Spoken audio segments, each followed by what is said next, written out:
मन मौला जाने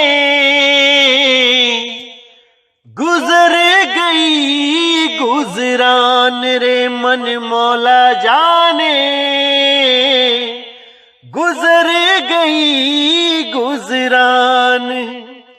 कोई दिन मंदिर कोई दिन मस्जिद, कोई दिन बाग बगीचा बाड़ी, कोई दिन मंदिर कोई दिन मस्जिद, कोई दिन बाग बगीचा बाड़ी, कोई दिन रहे वृक्ष की छाया, कोई दिन रहे मैदान रे, मन मौला जाने गुजर गई गुजरान रे, मन मौला जाने गुजर गई गुजरान रे। हिल मिल रहना मिलकर खाना, नेकी बात बताते रहना, हिल मिल रहना मिलकर खाना, नेकी बात बताते रहना।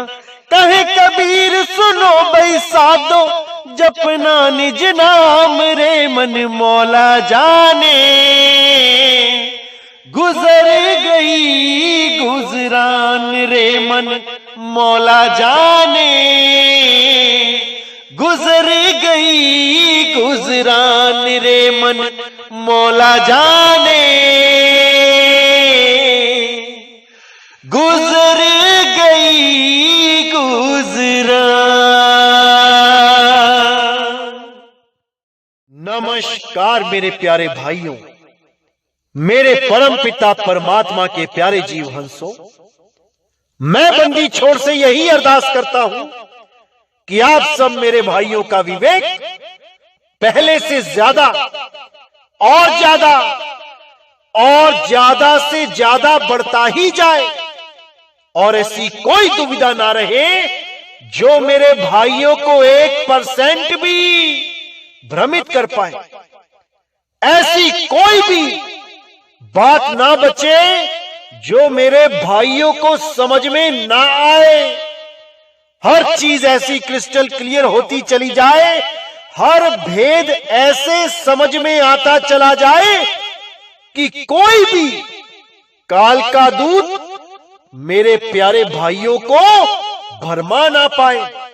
मैं बस यही अरदास करता हूं अपने परमपिता परमात्मा, अपने बंदी छोड़, अपने सतगुरु कबीर से कि ऐसी कोई भी दुविधा ना रहे जो मेरे भाइयों को 1% भी विचलित कर पाए। तो मेरे भाइयों, बहुत खुशी होती है जब आप ये बोलते हैं कि हर चीज समझ में आ रही है, हर भेद खुलते जा रहे हैं, ऐसी कोई चीज बची ही नहीं है जो समझ में नहीं आ रही। बहुत खुशी होती है, आप सोच भी नहीं सकते कि कितनी खुशी होती है। ऐसे लगता है कि मेरा सत्संग करना सफल हो गया है, क्योंकि मैं कभी नहीं चाहता कि मेरा एक भी भाई परमात्मा के नाम से, परमात्मा से अछूता रह जाए। हर भाई के जीवन में परमात्मा का अवतरण हो, मैं बस यही चाहता हूं। हर मेरा भाई उस अवस्था को प्राप्त करे जिसको परम बोला गया है, मैं बस यही चाहता हूं। इसके अलावा मेरी कोई भी इच्छा नहीं है। बस मैं यही चाहता हूं कि आप सब मेरे भाई तरक्की करते ही चले जाएं, अपना विवेक बढ़ाते चले जाएं और इन अधूरे गुरुओं के चक्करों से निकल जाएं, देही गुरु के जाल से निकल जाएं और उस विदेही गुरु की शरण में जाएं जो सबका गुरु है, जो सबका मालिक एक है। वो एक है भाई, वहां पर 2, 10, 5 की बात हो ही नहीं सकती। लेकिन सब अपने अपने देही गुरु को पकड़ के बैठे हैं, विदेही गुरु को तो कोई जानता ही नहीं है। उसी विदेही गुरु का प्रचार करने के लिए परमपिता परमात्मा ने नितिन दास को चुना है और नितिन दास पूरी लगन से, पूरी ईमानदारी से एक एक भेद को खोलता जाएगा और मेरे भाइयों को इतना समर्थ कर देगा कि वो खुद से समझ पाएंगे कि सत्य क्या है और असत्य क्या है। क्योंकि मेरे भाइयों, जब तक आपने सत्य और असत्य का निबेड़ा स्वयं से नहीं किया, तब तक कोई ना कोई ये गुरुआ आपको भ्रमित करता ही रहेगा। इन गुरुआ लोगों के लिए ही कबीर साहब ने बोला है, अरे गुरुआ तो घर घर फिरे, कौड़ी केर 50, अपने रूप की खबर नहीं, शिष्य करण की आस। ये गुरुआ लोग ना तो अपने रूप को जानते हैं कि मेरा क्या रूप है, तो ये शिष्यों को उनका रूप कैसे लखाएंगे। ये गुरुआ लोग ना तो ये जानते हैं कि वो देही नहीं है, वो विदेही है, तो अपने शिष्यों को ये विदेही स्वरूप क्या लखाएंगे। अरे ये शिष्य को भी आदमी औरत मानते हैं और अपने आप को भी आदमी औरत मानते हैं, तभी अपनी फोटो को उन शिष्यों के मंदिरों में स्थापित करवा देते हैं और घी के दिए जलवाते हैं, अगरबत्तियां लगवाते हैं, क्योंकि वो उस शरीर को ही अपना स्वरूप मान बैठे हैं। जबकि कबीर साहब ने बिल्कुल साफ कर दिया है हर सत्संग में, अरे देही को सतगुरु कहे, ते नर कहिए अंध, रहे दुखी संसार में, आगे जम के फंद। जो देही गुरु को परमात्मा बना के बैठे हैं, उन लोगों को समझ जाना चाहिए इससे पहले कि समय हाथ से निकल जाए, इससे पहले कि मृत्यु सामने आ जाए, उस शब्द गुरु को पहचान लेना चाहिए। कोई भी देही गुरु, कोई भी किसी शिष्य को नहीं बचा सकता। बचाने वाला केवल शब्द गुरु है मेरे भाई, शब्द गुरु, जो आपका कभी साथ नहीं छोड़ता। आप कहीं भी चले जाओ, विश्व के किसी भी कोने में चल जाओ, वो आपको अकेला नहीं छोड़ेगा। वो हमेशा आपके अंग संग है। आप बस उसे अनुभव करना सीखो कि कैसे अनुभव किया जाता है। जब तक आपने उस परमात्मा का अनुभव नहीं किया, तब तक आपकी ये जन्म मरण की यात्रा कभी समाप्त नहीं हो सकती। इसीलिए साहिब ने बोला है कि पहले भेदी गुरु को जानो कि भेदी गुरु क्या होता है। भेदी गुरु जो भेद बताता है, उस भेद को अच्छी तरह समझ जाओ और फिर अपनी सत भक्ति स्टार्ट करो।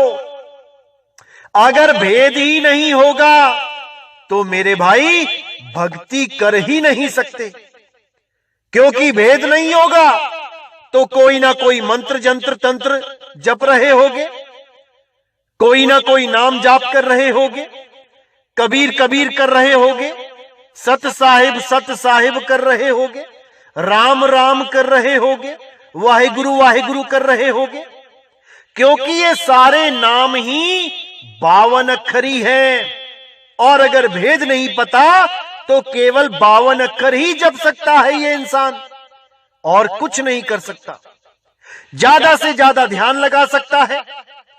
किसी ने नाक पे ध्यान लगा लिया, किसी ने नाभि पे ध्यान लगा लिया, किसी ने नाक पे ध्यान लगा लिया, किसी ने त्रिकुटी में ध्यान लगा लिया, किसी ने गुदा चक्र में ध्यान लगा लिया, स्वाद में ध्यान लगा लिया। इससे ज्यादा कुछ नहीं कर सकता। ज्यादा से ज्यादा क्या करेगा तो श्वासों में ध्यान लगाना शुरू करेगा, विपासना करना शुरू कर देगा। इससे ज्यादा कोई कुछ नहीं कर सकता जब तक भेदी गुरु ना मिल जाए, क्योंकि जब तक भेदी गुरु नहीं मिल गया वो देह की ही साधना कर सकता है, लेकिन देह से परे जो शब्द है उस शब्द को वो नहीं जान सकता। इसीलिए बार बार कबीर साहब ने भेदी गुरु की बात करी है। अरे वस्तु कहीं ढूंढे कहीं, कैसे लागे हाथ, गुप्त वस्तु तब मिले, भेदी लीजे साथ। भेदी लीना साथ में, दीनी वस्तु लखाए, अरे कोटि जन्म का पंथ था, पल में पहुंचा जाए। तब आपकी सूरत पल में उस ठिकाने पे लगनी शुरू हो जाएगी। ये संस्कार है हमारे, किसी की जल्दी और किसी की देर में। लेकिन अगर आपको रास्ता पता लग गया तो देर सवेर कभी ना कभी पहुंचोगे, 101% पहुंचोगे। क्योंकि हमें रास्ता नहीं पता होता, इसलिए हम पहुंच नहीं पाते। लेकिन जब हमारी सूरत को रास्ता मिल गया, भेद पता लग गया, अब उसे पहुंचने से कोई नहीं रोक सकता। हां, समय जरूर लग सकता है, किसी को जल्दी किसी को देर में, लेकिन वो पहुंचेगा, इसमें कोई संदेह नहीं होता। क्योंकि इनाम दीक्षा उन्हीं को मिलती है जिनको परमात्मा चुन लेते हैं। लेकिन अगर कोई खुद से ही ना जाना चाहे तो परमात्मा भी उसको रोकते नहीं है, वो जहां जाना चाहे जा सकता है। क्योंकि मेरे भाई ये श्रद्धा भक्ति और प्रेम का मामला है, ये जबरदस्ती का सौदा नहीं है कि अगर आपने हमसे नाम ले लिया तो आप हमारे साथ ही बंध गए, हमारे यहां ही खूंटा गड़ गया आपका। ऐसा नहीं है भाई, आप कहीं भी इनाम दीक्षा ले सकते हो, कहीं भी जा सकते हो। बस हमारा यही कहना होता है कि अगर आप कहीं जा रहे हो तो पहले परख लो, शब्द को परख लो कि वहां क्या दिया जा रहा है। क्योंकि मेरे भाई इतने भरमाने वाले लोग बैठे हैं कि आप सोच भी नहीं सकते। 2 सेकंड में सार शब्द ले लो, 3 सेकंड में सार शब्द ले लो, 5 सेकंड में सार शब्द देने वाले कितने बैठे हुए हैं, आप सोच भी नहीं सकते। और सार शब्द के नाम पे देते क्या है? कोई आपके कान में फूंक मार देता है, कान में फूंक मार के कहता है यही सार शब्द है। कोई आपको दोनों हाथों के बीच में इस निराकार गैप को दिखा देता है, स्पेस को दिखा देता है, कहता है यही सार शब्द है। कोई आपको श्वासों से जोड़ देता है, आपको श्वासों में मंत्र दे देता है, 5 सेकंड में श्वास ऊपर गई सो और नीचे गई हंग, इसी को कह देते हैं ये सार शब्द है। ऐसा मूर्ख बना रखा है इन लोगों ने कि क्या बताऊं। लेकिन मेरे भाइयों, आपने कहीं पर भी जाना है, अच्छी तरह सोच विचार के जाना है कि कहीं कनफुक्का गुरु तो नहीं मिल जाएगा मुझे, ये परख के जाना है। पहले ही गुरु से पूछ लो कि गुरुजी क्या आप कान में फूंक मारोगे, उसी को सार शब्द बोलते हो। परख लेना मेरे भाइयों, परख लेना, क्योंकि ये गुरुआ लोग बहुत शातिर हैं, इनका कुछ नहीं जाएगा, आपका जन्म खराब होगा। इसीलिए मैं कहता हूं मेरे भाइयों, हर चीज को परखो। जब परखना शुरू कर दोगे तो समझ में आने लग जाएगा कि सत्य क्या है, असत्य क्या है। इसीलिए साहिब ने बोला, जब लग मिले नहीं शब्द वो साचा, तब लग गुरु करो 10 पांचा। इन कनफुक्के गुरु के चक्कर में नहीं पड़ना है जो कान में सार शब्द देते हैं। अरे कनफुक्का गुरु हद का, बेहद का गुरु और जब बेहद का गुरु मिले लहे ठिकाना ठौर। असली ठिकाना तब मिलता है जब बेहद का यानी उस अनंत का, उस सार शब्द का सच्चा भेदी गुरु मिल जाता है। तब परमपिता परमात्मा दूर नहीं रह जाते, फिर वो बहुत पास हो जाते हैं। अरे साहिब का घर दूर है जैसे पेड़ खजूर, और ज्ञानी जन के पास में अज्ञानी से दूर। फिर मालिक हमारे अंग संग हो जाते हैं। ऐसे भी मार्केट में गुरु बैठे हैं जो आपको भरमा देते हैं कि भाई 2 अक्षर का भेद बताए का मतलब है पहले तो कान में फूंक मार दूंगा, ये हो गया पहला अक्षर, और दूसरा अक्षर तुम्हारी मृत्यु के 72 घंटे पहले दूंगा। ऐसे निकम्मे लोग गुरु बन के बैठ गए हैं कि क्या बताऊं। अब इन गुरुआ लोगों से आप ये पूछ लो कि तुम मेरी डेट ऑफ बर्थ बताओ, तुम ये बताओ कि मैं पैदा कब हुआ। अरे तुम तो त्रिकालदर्शी हो गए हो, तुम्हें तो पता चल चुका है कि मेरी मृत्यु के 72 घंटे पहले मुझे नाम कैसे बुलाना है, कहां देना है, सब पता है तुम्हें। तो मेरी डेट ऑफ बर्थ बताओ और बताओ कि मैं कितनी उम्र का हूं। करो इन लोगों को फोन और पूछो इन लोगों से, देखो कैसे पतली गली पकड़ के निकल लेंगे, तुम्हारे फोन काट देंगे, तुम्हें अपशब्द बोलने लग जाएंगे, लेकिन तुम्हारे सवाल का जवाब नहीं दे पाएंगे। ऐसे गुरुओं से बच के रहना है मेरे भाइयों, बच के रहना है। यही गुरु लोग 5-5 हजार में नाम दीक्षा देते हैं, तुम्हें अपना अकाउंट नंबर भेजेंगे, उसमें पैसे डलवाएंगे, और तुम बेचारे परमात्मा को पाने के लिए ललायत, परमात्मा को पाने के लिए एक असहाय जीव की तरह इनके झांसे में आ जाओगे। इसीलिए कहीं भी जुड़ने से पहले अच्छी तरह परख कर लो कि शब्द है भी या नहीं, कि 3 सेकंड में हमारे कान में फूंक मार के हमारे 5000 भी ले गया, और सार शब्द के नाम पे हमारे कान में फूंक मार के चला गया। ऐसे ऐसे लोग बैठे हैं मेरे भाइयों, बच के रहना है। इनको अच्छी तरह समझ लो, कैसे कहां पे लूटते हैं, कैसे परमात्मा के नाम पे ठगी करते हैं, अच्छी तरह समझ जाओ मेरे भाइयों। एक और YouTube पे आजकल 21,000 रुपए में सत्संग बेच रहे हैं। अपने सत्संग डाउनलोड करके 200 रुपए के मेमोरी कार्ड में डाल के आप तक पहुंचाने का 21 हजार रुपया लूट रहे हैं। ऐसे ऐसे धुरंधर बैठे हैं मेरे भाइयों परमात्मा के नाम पे लूटने के लिए। और देते क्या है, मोबाइल पे सीटी की आवाज सुना देते हैं और कहते हैं यही सार शब्द है, मैंने तुम्हें भेद बता दिया है।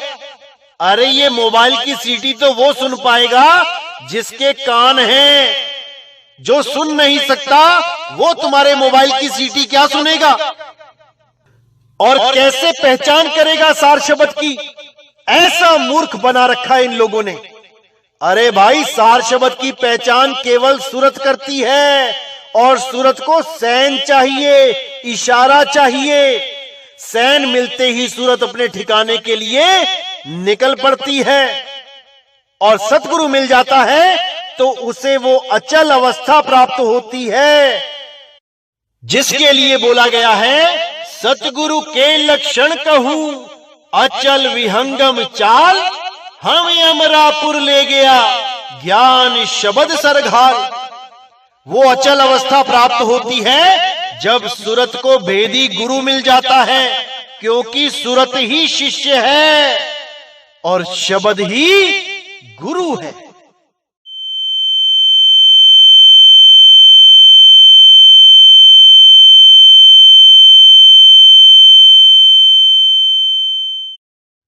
तो ये जो आवाज सुनाते हैं आपको मोबाइल में, और उसको सुनने के बाद आपको भी एक आवाज सुनाई देने लग जाती है, उसको ब्रह्मनाद कहा जाता है।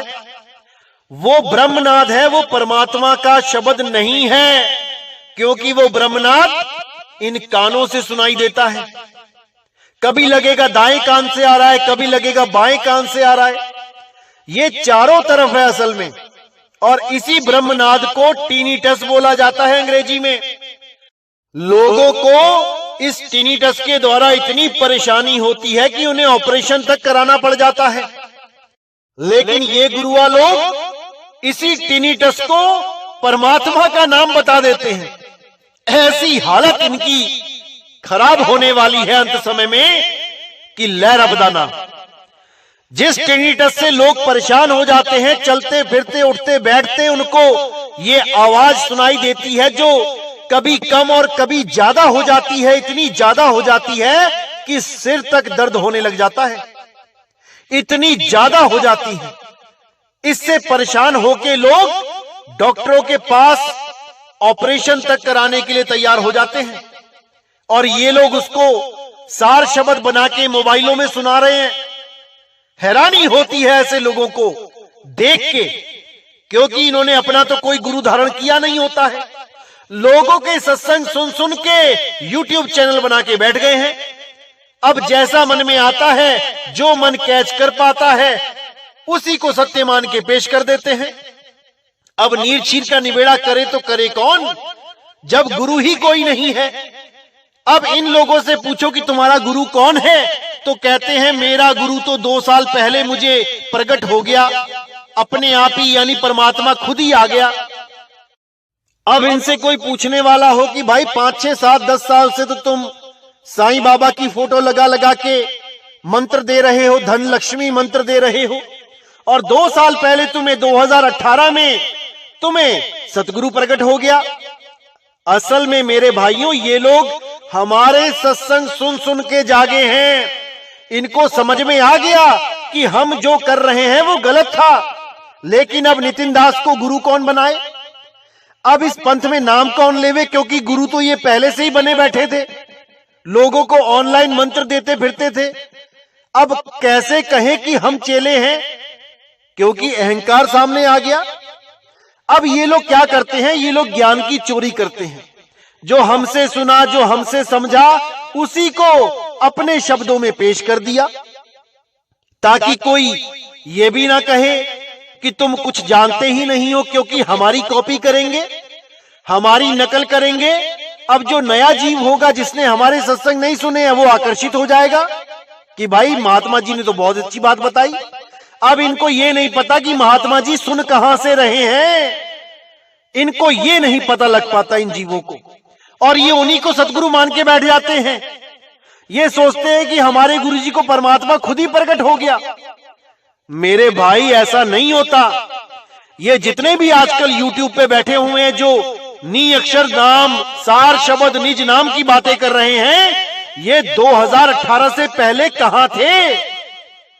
हमारे सारे सत्संग सुन के अब ये उस ज्ञान को अपना बना के बैठ गए हैं। लेकिन सार शब्द का भेद है नहीं, तो कोई मोबाइल में सीटियां सुना रहा है, कोई कान में फूंक मार रहा है, कोई हाथों के बीच में निराकार को दिखा रहा है। क्योंकि अब भेद लाएं तो लाएं कहां से। इतना तो पता लग गया कि जो ये काम कर रहे थे वो गलत था, तो उसके तो खिलाफ खुद ही बोलने लगे। आज तक जो मंत्र देते थे, जिसे देके कहते थे कि तुम्हारी मुक्ति हो जाएगी, अब उन्हीं मंत्रों के खिलाफ खुद बोलने लगे। देखो कितनी विडंबना है। जिन पुराने चेलों को इन्होंने मंत्र देके पैसे लूटे, अब उनसे क्या बोलेंगे ये कि तुम उस मंत्र को छोड़ दो। अरे ये तो मुंह भी नहीं दिखाएंगे उन लोगों को, क्योंकि इनको पता है कि वहां अगर सार शब्द की महिमा गाएंगे, मंत्रों के खिलाफ बोलेंगे तो पकड़े जाएंगे, क्योंकि पहले तो मंत्र दे दिए, अब मंत्रों के खिलाफ बोल रहे हैं।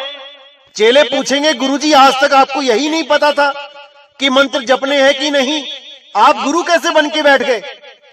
उनका तो फोन भी नहीं उठाएंगे और लगे रहेंगे दिन रात अब नए चेले तलाशने में, क्योंकि नए चेलों से पैसा मिलेगा और आकर्षित करने का सामान तो इनके पास पहुंच ही चुका है। नी अक्षर बोलो, निज नाम बोलो, सार नाम बोलो, सार शब्द बोलो।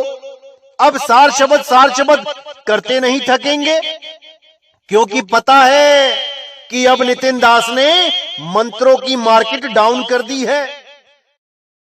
क्योंकि नितिन दास के सत्संग सुन सुन के जीव जाग चुके हैं, 52 अक्षर को समझ चुके हैं, मंत्र तंत्र जंत्र को समझ चुके हैं। अब हम मंत्रों के नाम पे किसी को नहीं लूट पाएंगे, इसलिए अब मंत्रों को गलत बता के अब सार शब्द की महिमा गा रहे हैं। ऐसे ऐसे धुरंधर बैठ गए हैं यूट्यूब पे कि क्या बताऊं। लेकिन मेरे भाइयों, आपने पूरी परख करनी है। इन लोगों को फोन करके पूछना है कि आपका गुरु कौन है, आपको ज्ञान कहां से हो गया। 2018 से पहले आप इतने मंत्र देते थे, अब वो मंत्र छूट कैसे गए? किसने आपको बताया? कहां से आपको समझ में आया कि मंत्रों की साधना नहीं करनी है? आज तक तो आप लोगों को मंत्र दे दे के गुरु बनते फिरते थे, आज विदेही गुरु कैसे बन के बैठ गए? मेरे भाइयों, परख आपने ही करनी है, ऐसे ही नहीं लग जाना किसी के पीछे। क्योंकि परमात्मा अगर कोई कार्य करता है तो बहुत सोच समझ के करता है। आखिर उन्होंने नितिन दास को क्यों चुना है? सत्य का प्रचार करने के लिए। आज इसका भी भेद खोल दिया जाएगा। क्योंकि बहुत से लोगों ने ये YouTube चैनलों पे फैला दिया है कि मदन साहिब को रंभदूत मिला था और मदन साहिब काल के दूत हैं। और प्रूफ क्या देते हैं? उनका नाम दिखाते हैं वाणियों में कि देखो मदन के बारे में क्या बोला है वाणियों में। मदन को मार दो, मदन को फूंक दो, मदन को छोड़ दो। ऐसे करके साबित करते हैं कि मदन साहिब के बारे में वाणियों में जिक्र है कि इसको त्याग दो, इस पंथ को छोड़ दो। इन मूर्खों को कौन समझाए कि मदन का अर्थ होता है काम, काम वासना। उस काम वासना के लिए बोला जा रहा है कि काम को जला दो, काम को त्यागो, काम को छोड़ो, ना कि मदन साहिब को बोला जा रहा है। लेकिन जो भोले जीव होते हैं वो बेचारे सोचते हैं कि हाँ भाई, ये तो कबीर वाणी में मदन को छोड़ने के लिए बोला गया है। ऐसे ये काल के दूत इन भोले जीवों को भरमा देते हैं। इनको नाम का अर्थ ही नहीं पता है कि मदन का क्या अर्थ होता है, और ये उन वाणियों को मदन साहिब पे फिट करके जीवों को भरमा देते हैं। और भोले जीव बेचारे क्या करें, भ्रमित हो जाते हैं। तो मेरे भाइयों, आज समय आ गया है कि इनकी व्याकरण सुधार दी जाए, थोड़ा इनको समझाया जाए कि शब्दों के अर्थ क्या होते हैं और शब्दों के मतलब क्या होते हैं। आज इनको समझाया जाएगा, आप भी समझें। मदन का अर्थ होता है काम वासना। कबीर का अर्थ होता है बड़ा या महान, सबसे बड़ा, विशाल। और कबीर नाम का जो भाव होता है वो क्या होता है? कक्का केवल नाम है, बब्बा ब्रह्म शरीर, रारा सब में रम रहा, वाको नाम कबीर। कबीर का मतलब है आत्मदेव, जो घट घट में विराजमान है, हर घट में कबीर रम रहा है, उसी को बोला गया है कबीर। वही कबीर सब घटों में प्रकट होकर सत्य का ज्ञान देता है। बिना कबीर के कोई सत्य ज्ञान दे ही नहीं सकता। जब सत्य का बोध हो जाता है तभी सत्य ज्ञान निकलता है। असत्य का बोध होने पर सत्य ज्ञान निकल ही नहीं सकता। इसी प्रकार नितिन का क्या अर्थ है आज आपको समझा देते हैं, क्योंकि कल को नितिन नाम से भी बहुत सी वाणियां आने वाली हैं। इनका कोई भरोसा नहीं, पता नहीं क्या समझा दें आपको। तो जब आप नितिन शब्द का अर्थ देखेंगे शब्दकोश में, तब आप समझ पाएंगे कि परमात्मा ने नितिन दास को ही क्यों चुना है सत्य का प्रचार करने के लिए। तो आइए देखते हैं आखिर क्या अर्थ है नितिन नाम का। क्योंकि नितिन दास के सत्संग सुन सुन के जीव जाग चुके हैं, 52 अक्षर को समझ चुके हैं, मंत्र तंत्र जंत्र को समझ चुके हैं। अब हम मंत्रों के नाम पे किसी को नहीं लूट पाएंगे, इसलिए अब मंत्रों को गलत बता के अब सार शब्द की महिमा गा रहे हैं। ऐसे ऐसे धुरंधर बैठ गए हैं यूट्यूब पे कि क्या बताऊं। लेकिन मेरे भाइयों, आपने पूरी परख करनी है इन लोगों। तो जैसा कि आप देख पा रहे हैं कि नितिन नाम का अर्थ होता है सत्य पंथ का मालिक, यानी सच्ची राह बताने वाला, सच्चा मार्गदर्शक। और इसी शब्द का एक अर्थ और होता है जिसको कहते हैं न्यायाधीश, यानी जज, जो फैसला करता है सत्य और झूठ का। क्योंकि सत्य और असत्य का फैसला वही कर सकता है जो विवेकी है।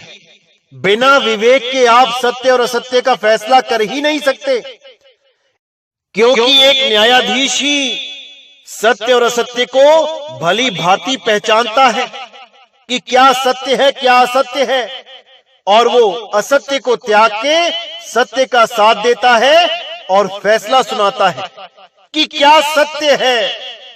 इसीलिए नितिन नाम न्यायाधीश का भी है और नितिन नाम सत्य पंथ के मालिक का भी है।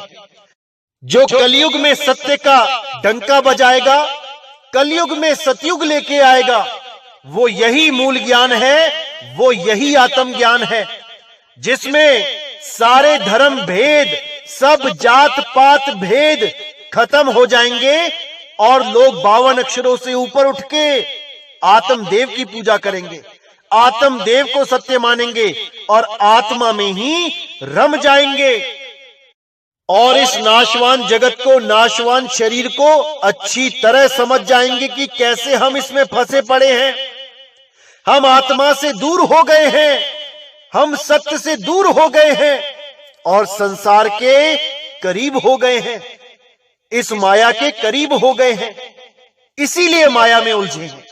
अब माया को त्यागना है और सत्य में अपनी सूरत को रमा लेना है, बस यही करना है और आप भी नितिन हो जाओगे।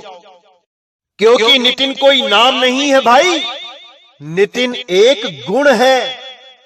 नितिन, नी यानी नहीं, तीन यानी 3 गुणों में, जो 3 गुणों में नहीं है वही नितिन है।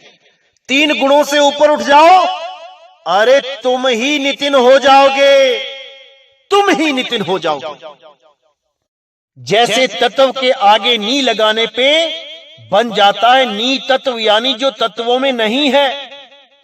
जैसे शब्द के आगे नी लगाने पे बन जाता है नी शब्द, जो शब्दों में नहीं है। ऐसे ही अक्षर के आगे नी लगाने पे बन जाता है नी अक्षर, जो अक्षरों में नहीं है। ऐसे ही 3 के आगे नी लगाने पे बन जाता है नितिन, जो 3 गुणों में नहीं है। बस आपने भी नितिन हो जाना है और सत्य का प्रचार करना है। इसीलिए नितिन नाम चुना गया, क्योंकि नितिन नाम है सत्य और असत्य के निर्णय करने का। जहां सत्य और असत्य का निर्णय करने वाला कोई हो वही नितिन है। जहां सत्य की बात कोई करने वाला हो वही नितिन है, क्योंकि सत्य का मार्ग बताने वाले को ही नितिन कहते हैं। तो मेरे भाइयों, आपने भी अब नितिन हो जाना है और पूरे संसार को सत्य का मार्ग बताना है। पूरे विश्व में सत्य की जागृति करनी है। अपने सब रिश्तेदारों को, अपने सब चाहने वालों को, अपने सब मित्रों को सत्य और असत्य के बारे में विस्तार से समझाना है, प्रेम से समझाना है। कभी भी ऐसा नहीं करना है कि उनको नीचा दिखाने लग जाओ कि तुम्हारा गुरु तो झूठा है, तुम्हारा गुरु अधूरा है। अरे नहीं भाई, बड़े प्रेम से बात करनी है। उसको सत्य के बारे में एक एक चीज विस्तार से बतानी है और सबसे पहले उनके सामने वो प्रश्न रखने हैं जिसके बारे में आप जानते हो, लेकिन आपको पूरा भरोसा है कि वो नहीं जानता।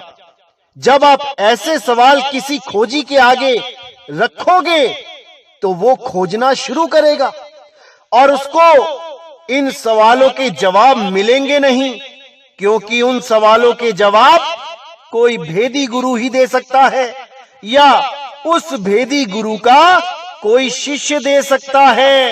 ये सबके बस की बात नहीं है। तो वो धीरे धीरे बात को समझता हुआ, खोजता हुआ, स्वयं आपके पास आ जाएगा और आपसे ही उस प्रश्न का उत्तर मांगेगा। तब आपके पास पूरा मौका होगा उसको सत्य भेद बताने का। लेकिन याद रहे, उसको नीचा नहीं दिखाना है। हम सब परमात्मा के बच्चे हैं, हम सब बराबर हैं, कोई बड़ा छोटा नहीं है। उसको प्रेम से समझाना है, उसको ये आभास नहीं होने देना है कि तुम ज्ञानी हो और वो अज्ञानी है। इतने प्रेम से समझाना है उसे, तब वो सत्य को जानेगा और मालिक के बताए रास्ते पे चलेगा और उसकी मुक्ति होगी। उसका श्रेय आपको भी मिलेगा, परमात्मा आप पर भी दयाल होगा, क्योंकि आपने उसके बच्चे को सही मार्ग समझा के उसे सही रास्ते पे लगा दिया। बहुत बड़ी बात है। जैसे आपके 4 बच्चे खो जाएं और आप इश्तिहार लगा दो कि जो मेरे बच्चे को लेके आएगा उसको मैं 1 लाख रुपए दूंगा, तो अगर कोई आपके बच्चे को वापस ले आता है तो वो इनाम का पात्र हो जाता है। आपकी खुशियां उस पे भी बरसेंगी। बच्चा तो मिला, लेकिन आप उसको भी माला माल कर दोगे जो आपके बच्चे को आप तक पहुंचा रहा है।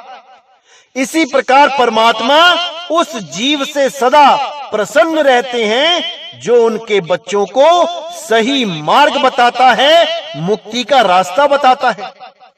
इसलिए मेरे भाइयों, अब समय आ गया है जब पूरे विश्व में आत्मज्ञान का प्रचार होगा, आत्मज्ञान का डंका बजेगा और आप सब मेरे भाई नितिन हो जाएंगे।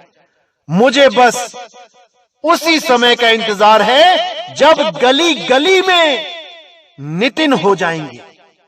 फिर देखो क्या होता है। तब पूरे विश्व में भारत ही विश्व गुरु बन के उभरेगा। कोई रोक नहीं सकता, कोई नहीं, क्योंकि इस पूरे विश्व में कोई भी 52 के जंजाल को नहीं खत्म कर सकता। केवल और केवल कबीर साहब का मूल ज्ञान ही 52 को परास्त कर सकता है, 52 के जंजाल को खत्म कर सकता है। और 52 के जंजाल को खत्म करके आप स्वयं कबीर हो जाएंगे और किसी का नाम नहीं जपेंगे, 52 अक्षरों को त्याग देंगे। अरे कबीर कबीर क्या करे, तू खोज अपन शरीर, 10 इंद्री बस में कर, तू आपे आप कबीर।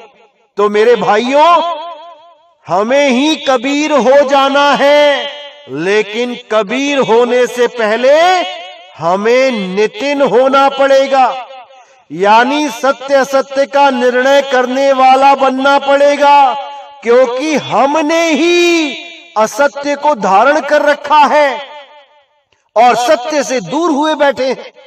जब हम खुद नितिन हो जाएंगे तो हम स्वयं ही असत्य को दूर करके सत्य धारण कर लेंगे। यही नितिन की परिभाषा है, यही नितिन का अर्थ है। तो हमने पहले नितिन होना है, उसके बाद जाकर हम कबीर हो पाएंगे। तो मेरे भाइयों, अच्छी तरह समझना है मूल ज्ञान को, और मुझे पूरा विश्वास है कि आने वाले समय में घर घर में नितिन होगा, घर घर में सत्य का बोध होगा, घर घर में सतनाम का बोध होगा।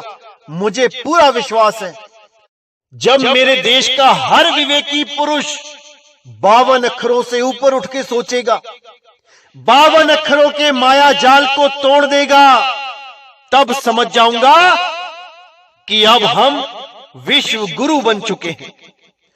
भारत विश्व गुरु बनेगा, बिल्कुल बनेगा, लेकिन तब बनेगा जब वो आत्मज्ञान को धारण कर लेगा, इन 52 अक्षरों के झगड़ों को खत्म कर देगा, इन 52 के जंजालों को तोड़ देगा, तब सारे संसार को एक सत्य से जोड़ देगा। तब मेरा भारत विश्व गुरु स्वयं हो जाएगा। यही सब संतों ने बोला है कि एक दिन भारत विश्व गुरु बनेगा। और कैसे बनेगा? अपने आध्यात्मिक ज्ञान से बनेगा। और कोई रास्ता नहीं है विश्व गुरु बनने का। तो मेरे विवेकी भाइयों, मैं आह्वान करता हूं कि आप सब मेरे भाई इन 52 अक्षरों को समझ के, इन 52 अक्षरों के जंजाल को अच्छी तरह जान के इनसे खुद को भी बचाओ और अपने रिश्तेदार, सगे संबंधियों, मित्रों को भी बचाओ। इन 52 के जाल से ऊपर उठो और दूसरों को भी इन 52 से ऊपर उठा ले जाओ। तभी आप परमात्मा के एक सच्चे सेवक बनेंगे। तभी आप मालिक के इस प्रचार को पूरे विश्व में फैलाएंगे और परमात्मा की अपार खुशियां प्राप्त करेंगे। इसी के साथ मैं बस यही विनती करता हूं आपसे कि जो भी ज्ञान आप समझ रहे हैं दूसरों को भी समझाएं, क्योंकि ये मनुष्य चोला बिला है केवल ज्ञान समझने और समझाने के लिए, मुक्त होने और दूसरों को मुक्ति का रास्ता बताने के लिए। अगर एक बार भी लक्ष्य 84 में चले गए तो मेरे भाई, ना तो हम मुक्त हो पाएंगे, ना अपने सगे संबंधियों को मुक्त करवा पाएंगे। इसलिए पूरा जोर लगा दो, खुद भी सत्य से जुड़ो और अपने सगे संबंधी रिश्तेदारों को भी सत्य से जोड़ो, क्योंकि यही मौका है मेरे भाइयों, आप किसी की मदद कर सकते हो मुक्त होने में। नहीं तो ये लक्ष्य 84 में एक बार चले गए तो कोई मुक्त नहीं हो पाएगा, कोई नहीं। तो मेरे भाइयों, इसी के साथ मैं आज का सत्संग समाप्त करता हूं और बहुत जल्दी अगला सत्संग आएगा। तब तक आप विवेक जगाते रहें और संतों की कही बातों पे अपना जीवन चलाते रहें। तभी आप मुक्ति के दरवाजे तक पहुंचेंगे, अन्यथा कोई ना कोई काल का दूत आपको ठग लेगा। इसलिए पूरे विवेकी बने रहें, पूरी जागृति में रहें। अरे मैं कहता हूं जागत रहियो, तू जाता है सोई रे, तेरा मेरा मनवा कैसे एक होई। तो मेरे भाइयों, अच्छी तरह समझना है हर बात को और परमात्मा पे पूरा भरोसा करके भक्ति करनी है। ये देखा देखी वाली बात नहीं है, यहां पे सिर धड़ की बाजी लगानी है। परमात्मा हमेशा आपके अंग संग है, हमेशा उसको महसूस करना है अपने साथ, क्योंकि वो आपका साथ कभी नहीं छोड़ता, कभी नहीं। तो इसी के साथ मैं वाणी पे विराम देता हूं। बोलिए सतगुरु वैराग साहिब की सदा ही जय हो। बोलिए सतगुरु मदनपति साहिब की सदा ही जय हो। बोलिए सतगुरु बाबा नानक जी की सदा ही जय हो। रविदास जी की सदा ही जय हो। सभी संतों की जय हो। बोलिए सतगुरु बंदी छोड़ सतगुरु सत्य कबीर साहिब की सदा ही जय हो, सदा ही जय हो। मेरे मालिक की साहिब बंदगी सतना।